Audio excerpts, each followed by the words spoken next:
అందరికీ నమస్కారం అండి. నేను మీ జయ. యాత్రా విశేషాలకు స్వాగతం.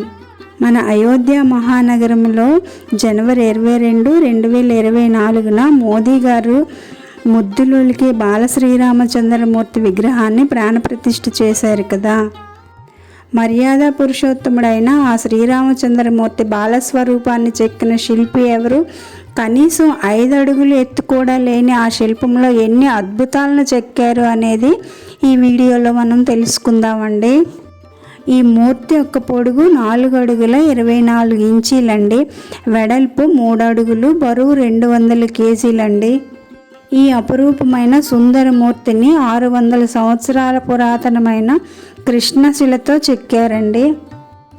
ఈ అద్భుతమైన శిల్పాన్ని తీర్చిదిద్దే అదృష్టము అరుణ్ యోగిరాజ్ గారికి దక్కిందండి. ఇదిగోండి, ఈయనే అరుణ్ యోగిరాజ్ గారు. ఇతనిది కర్ణాటకలోని మైసూర్.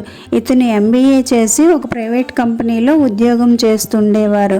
అయితే ఇతనికి శిల్పాలు చెక్కడంలో ఉన్న మక్కువ వల్ల శిల్పాలను చెక్కడం మొదలుపెట్టారు. వీళ్ళ నాన్నగారు, తాతగారు కూడా శిల్పాలను చెక్కుతారు. ఇప్పటి వరకు ఇతను చాలా విగ్రహాలను చెక్కారు. ఇండియా గేట్ దగ్గర ఉన్న 30 అడుగుల సుభాష్ చంద్రబోస్ విగ్రహము, అలాగే కేదార్నాథ్లోని ఆదిశంకరాచార్య విగ్రహాన్ని, ఇంకా మైసూర్లోని 21 ఫీట్ల హనుమాన్ స్టాచ్యూని కూడా ఇతనే చెక్కారు. ఇలా చెప్పుకుంటూ పోతే చాలా ఉన్నాయిలేండి. అయితే మన అయోధ్య రామయ్య విషయానికి వస్తే చాలా డిజైన్లు కాంపిటీషన్లో ఉన్నప్పటికీ ఫైనల్గా యోగిరాజ్ చెక్కిన శ్రీరామచంద్రమూర్తి విగ్రహాన్ని ఫైనల్ చేశారు. అయితే మన బాలశ్రీరామచంద్రమూర్తి విగ్రహంలో ఏమేమి చెక్కారో చూద్దాం ఇప్పుడు. మకర తోరణానికి పైన మంగళకరమైన స్వస్తిక్ను, ఆ దిగువన ప్రణవనాదమైన ఓంకారము, చక్రము, హనుమంతునికి ప్రతీకగా గదను చెక్కారు. ఆ దిగువన సూర్యభగవానుడిని చెక్కారండి. శ్రీరామచంద్రమూర్తి సూర్యవంశానికి చెందినవాడు కదా, అందుకని. ఆ తర్వాత మకర తోరణానికి ఇరువైపులా శ్రీ మహావిష్ణువు యొక్క 10 అవతారాలను చెక్కారండి. ఒక ప్రక్క మత్స్య, కూర్మ, వరాహ, నరసింహ, వామన అవతారాన్ని, మరో ప్రక్క పరశురాముడు, రాముడు, కృష్ణుడు, బుద్ధుడు, ఇంకా కల్కి అవతారాలని చెక్కారు. తర్వాత వీటి కింద ఒక పక్క కమలాన్ని చెక్కారండి. రామచంద్రమూర్తి కళ్ళు కలువల్లా ఉంటాయి కాబట్టి.